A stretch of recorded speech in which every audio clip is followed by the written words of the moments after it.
it's all our choice. You make all of the decisions. We've got to choose wisely, of course.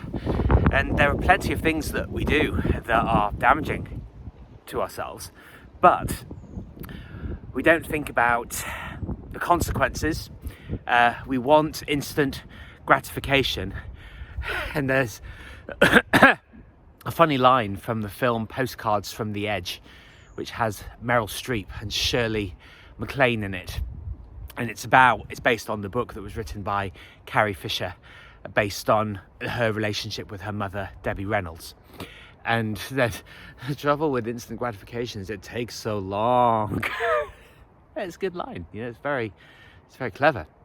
But I've not touched a drop of alcohol for almost 3 weeks now. And of course, I don't have to tell you how much better I feel, how much more money is in my bank account as a result, how much freer and energetic I feel.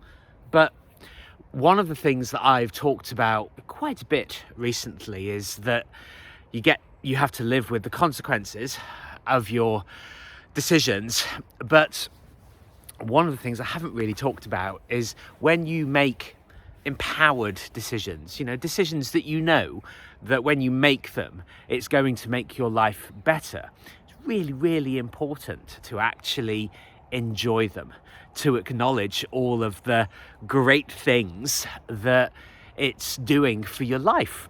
And I think I talked about this maybe a few days ago, but I created a spreadsheet tallying rough estimates of what I would have been spending on alcohol.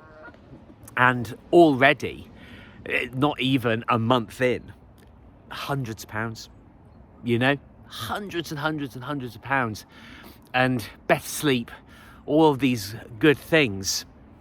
But you make the decision, you enjoy them.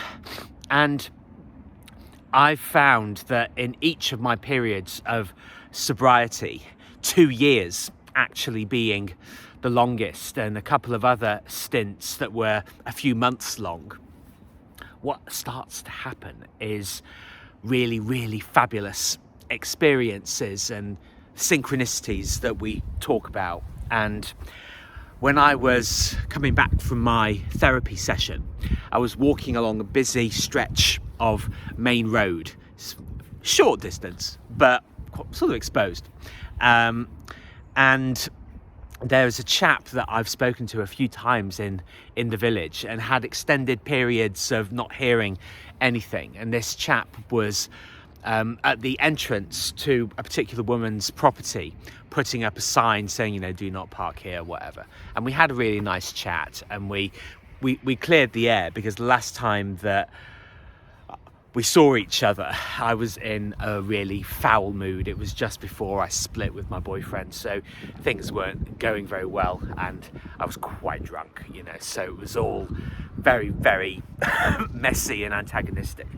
And so we had a really nice chat, and we've started messaging off and on, and he sent me a really beautiful playlist of it's basically meditation music, and which is something that I've been thinking about getting back into, which I will.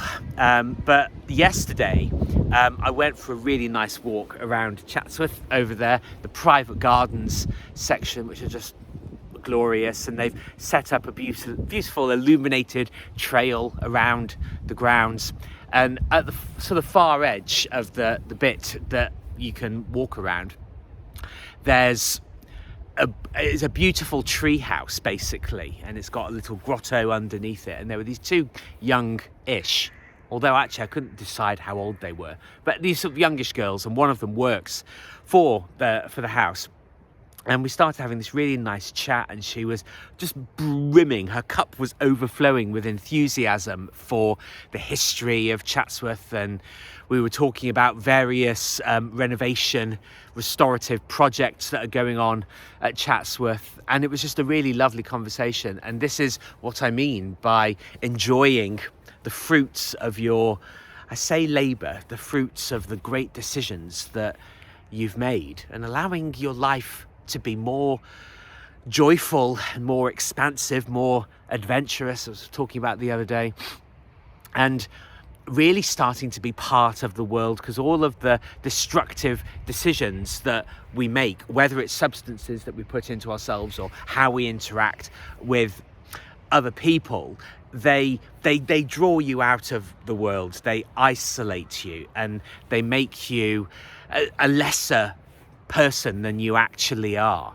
Because we're meant to be connected with other human beings. We're meant to share in joys and community. It doesn't mean that you have to sacrifice your private time, because I actually love spending time on my own. I do enjoy my own company. It gives me the mental and the physical space to be able to pursue the things that I love, but I do also love being around people. So let yourself be drawn towards all of these things, and realize that life is much simpler than we make it. We are the ones who overcomplicate it, and that's a decision that a lot of people make a lot of the time. So start being more connected, start being kinder to yourself, start enjoying the great decisions that you make, and it leaves room for all of the magical and transformational things that you know that you're capable of, and that you know that you can achieve.